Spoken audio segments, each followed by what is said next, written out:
ఆధారిత వ్యవసాయం మళ్ళీ మనం మొదలు పెట్టాలి పూర్తిగా.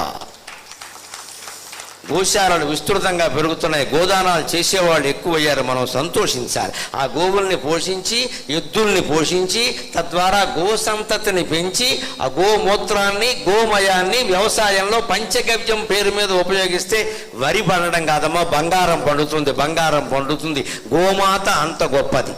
గోమాతకి నమస్కారం చేస్తే భూమాతకి, దేశమాతకి, కన్న తల్లికి, జగన్మాతకి నమస్కారం చేసినట్టే అన్నారు.